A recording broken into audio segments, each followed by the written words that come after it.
पहले कार्तिक मास के 25वें अध्याय में आपने सुना कि रविवार के दिन पीपल के वृक्ष की पूजा क्यों नहीं की जाती, और अगर कोई पीपल के वृक्ष की पूजा कर ले तब क्या होता है। अगर आपने अभी तक उस अध्याय को नहीं सुना है तो आप सभी से अनुरोध है, मेरे चैनल पर अपलोडेड कार्तिक मास के अध्याय जरूर सुनिएगा। कार्तिक मास के 26वें अध्याय में आज सुनिए किस प्रकार मनुष्य पाप और पुण्य का भागीदार बनता है। शौनकादि ऋषियों ने श्री सूत जी महाराज से पूछा, हे सूत जी महाराज, दूसरे द्वारा संकल्प किया हुआ पुण्य ही लगता है या फिर बिना दिए हुए भी पुण्य मिल जाता है। तब श्री सूत जी ने कहा, पाप और पुण्य ये दोनों बिना दिए हुए भी मिल जाते हैं। सतयुग में एक का किया हुआ पाप और दूसरा पुण्य कर्म सारे देश को, त्रेता में ग्राम को और द्वापर युग में कुल को मिलता था, परंतु कलयुग में केवल कार्य करने वाले को ही पाप और पुण्य मिलता है। एक पात्र में साथ साथ भोजन करने वाले को पाप और पुण्य का आधा आधा भाग मिल जाता है। इसी प्रकार दूसरे की निंदा करने वाले, सुनने वाले और चिंतन करने वाले को भी पाप पुण्य मिलता है। दूसरे का द्रव्य चुराकर दान देने वाला भी पाप का भागीदार बनता है। पाप या पुण्य का उपदेश करने वाले को छठा अंश प्राप्त होता है, प्रजा का छठा अंश राजा को प्राप्त होता है, और इसी प्रकार शिष्य से गुरु, पिता से पुत्र और स्त्री से पति भी छठा अंश प्राप्त करते हैं, परंतु स्त्री पति का आधा ही पुण्य पाती है।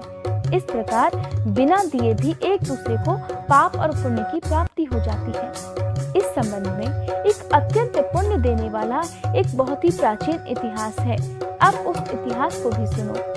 एक समय उज्जैनी नामक नगरी में धनेश्वर नाम का ब्राह्मणोचित कर्मों से रहित जुआरी, मदिरा पीने वाला, वेश्यागामी, रस कवल तथा खाल बेचने वाला अत्यंत पापी ब्राह्मण रहा करता था।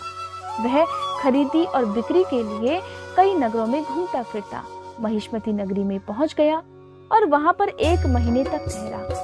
एक दिन नर्मदा नदी के तट पर उसने जप तप करने वाले ब्राह्मणों का पूजन और सायंकाल शिव जी के मंदिर में दीपदान महोत्सव भी देखा। उसी रात्रि को एक सर्प ने उसे काट लिया। तब कुछ मनुष्यों ने उसके मुख में तुलसी दल और नर्मदा का जल डाला।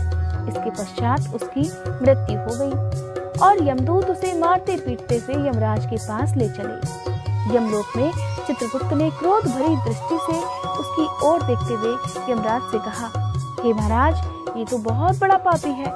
इसने तो अपने जीवन में एक भी सत्कर्म नहीं किया। और तब यमराज ने आज्ञा दी कि पहले इसे खौलते हुए तेल के कढ़ाव में डालो और इसके बाद मुद्गरों को मार लगाकर कुंभी पाक नरक में डाल देना। परंतु जब उसे खौलते हुए तेल में डाला गया तो तेल एकदम शीतल हो गया। जब ये बात यमराज ने सुनी तो वो आश्चर्यचकित हो गए। ठीक उसी समय नारद मुनि यमराज की सभा में आ पहुंचे और तब यमराज के पूछने पर देवर्षि नारद ने कहा, धनेश्वर महापापी होने पर भी कार्तिक मास का व्रत करने वालों के सत्संग के प्रभाव से पुण्यात्मा हो गया है और मृत्यु के समय नर्मदा का जल तथा तुलसी दल इसके मुख में छोड़े गए। श्री हरि का नाम भी इसके कानों में पड़ गया। बस इसी कारण इसके सारे पाप नाश हो गए हैं। इतना कहकर नारद जी तो ब्रह्मलोक को चले गए और इसके पश्चात धनेश्वर कुबेर का अनुगामी धन यज्ञ हुआ, जिसके नाम से अयोध्या नगरी में भगवान गदाधर नाम का तीर्थ भी विख्यात है। सूत जी महाराज ने अंत में कहा, हे ऋषियों, किसी इच्छा अथवा लालच से किया गया पाप गीला तथा कामना रहित पाप सूखा कहा जाता है। इस कार्तिक मास के व्रत के प्रभाव से मनुष्यों द्वारा किए गए गीले और सूखे अर्थात सभी पाप नष्ट हो जाते हैं। श्री सूत जी महाराज कार्तिक मास में तुलसी जी की महिमा का वर्णन करते हुए कहते हैं, कार्तिक मास में जो भी भक्त नित्य स्नान करके पवित्र होकर कोमल तुलसी दल से भगवान विष्णु की पूजा करते हैं, वह निश्चय ही मोक्ष को प्राप्त होते हैं। पूर्व काल में भक्त विष्णुदास भक्ति पूर्वक तुलसी पूजन से शीघ्र ही भगवान के धाम को चला गया और राजा चोल उसकी तुलना में गौण हो गए।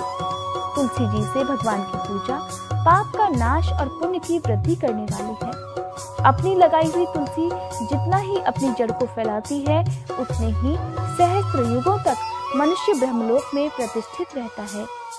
यदि कोई कार्तिक मास में तुलसी मिले जल में स्नान करता है तो वह पाप मुक्त होकर धन्य हो जाता है, और जिसके घर में तुलसी जी का पौधा विद्यमान है उसका घर तो साक्षात तीर्थ के समान होता है। वहाँ यमराज के दूत भी नहीं जाते। जो मनुष्य तुलसी काष्ठ संयुक्त गंध धारण करता है, कोई पाप उसके शरीर को छू भी नहीं सकता। जहाँ तुलसी वन की छाया हो वहीं पर पितरों की तृप्ति के लिए श्राद्ध करना चाहिए। जिसके कान में, मुख में और मस्तक पर तुलसी जी के पत्तों की छाया दिखाई देती है, उस पर प्रेत की छाया भी नहीं पड़ सकती। आदि काल में हरिमेधा और सुमेधा नाम के दो ब्राह्मण थे। वो जाते जाते किसी दुर्गम वन में परिश्रम से व्याकुल हो गए। वहाँ उन्होंने एक स्थान पर तुलसी दल देखा। सुमेधा ने तुलसी जी का महान वन देखकर उसकी परिक्रमा की और भक्ति पूर्वक प्रणाम किया। ये सब देखकर हरिमेधा ने पूछा कि तुमने तो अन्य सभी देवी देवताओं और तीर्थ व्रतों के रहते तुलसी वन को प्रणाम क्यों किया? तब सुमेधा ने बताया कि प्राचीन काल में जब दुर्वासा के श्राप से इंद्र का ऐश्वर्य छिन गया, तब देवताओं और असुरों ने मिलकर समुद्र मंथन किया था। तब धन्वंतरी रूप भगवान श्री हरि और दिव्य औषधियां प्रकट हुई। उन दिव्य औषधियों में मंडलाकार तुलसी जी उत्पन्न हुई, जिसे ब्रह्मादि देवताओं ने श्री हरि को समर्पित किया और भगवान ने उसे ग्रहण कर लिया। भगवान नारायण संसार के रक्षक और तुलसी उनको बहुत प्रिय होती है, इसलिए मैंने उन्हें प्रणाम किया है। सुमेधा इस प्रकार कह ही रहे थे कि सूर्य के समान अत्यंत तेजस्वी विशाल विमान उनके निकट उतरा। उन दोनों के सामने ही वहाँ एक बरगद का वृक्ष गिर पड़ा और उसमें से दो दिव्य पुरुष प्रकट हुए। उन दोनों ने हरिमेधा और सुमेधा को प्रणाम किया। तब दोनों ब्राह्मणों ने उनसे पूछा कि आप कौन हैं? तब उनमें से जो बड़ा था वो कहने लगा, मेरा नाम आस्तिक है और एक दिन मैं नंदन वन में क्रीड़ा करने गया था। तब देवांगनाओं ने मेरे साथ इच्छानुसार विहार किया। उस समय उन युवतियों के हार के मोती टूटकर तपस्या करते हुए लोमेश ऋषि पर गिर पड़े। ये देखकर मुनि को बहुत क्रोध आया। उन्होंने सोचा कि स्त्रियां तो परतंत्र होती हैं, अतः ये उनका अपराध नहीं, दुराचारी आस्तिक ही श्राप के योग्य है। ऐसा सोचकर उन्होंने मुझे श्राप दे दिया। अरे तो ब्रह्म राक्षस होकर बरगद के पेड़ पर निवास कर। और जब मैंने उन्हें विनती करके प्रसन्न किया तो उन्होंने श्राप से मुक्ति की विधि भी तय कर दी कि जब तू किसी ब्राह्मण के मुख से तुलसी दल की महिमा सुनेगा तो तत्काल तुझे उत्तम मोक्ष प्राप्त हो जाएगा। इस प्रकार मुक्ति का श्राप पाकर मैं चिरकाल से इस वट वृक्ष पर ही निवास करता था और आज दैव योग से आपके दर्शन पाकर मुझे मोक्ष की प्राप्ति हुई है। इसके बाद वे दोनों श्रेष्ठ ब्राह्मण परस्पर पुण्यमयी तुलसी जी की प्रशंसा करते हुए तीर्थ यात्रा को चल पड़े। इसीलिए भगवान विष्णु को प्रसन्नता देने वाले इस कार्तिक मास में तुलसी जी की पूजा अवश्य करनी चाहिए। तुलसी जी की पूजा करने से मनुष्य के जन्म जन्मांतर के पापों का नाश हो जाता है। ये था कार्तिक मास का 26वां अध्याय। उम्मीद करती हूँ आपने कार्तिक मास के अब तक के सभी अध्याय सुने होंगे। अगर आपने नहीं सुने तो आप कार्तिक मास के शुक्ल पक्ष की एकादशी से लेकर कार्तिक पूर्णिमा तक इन सभी अध्यायों को शुरू से लेकर अब तक सुन सकते हैं या खुद भी पढ़ सकते हैं। उम्मीद करती हूँ कार्तिक मास का अगला अध्याय सुनने के लिए आप मेरे चैनल पर अपलोड होने वाली अगली वीडियो का इंतजार जरूर करेंगे।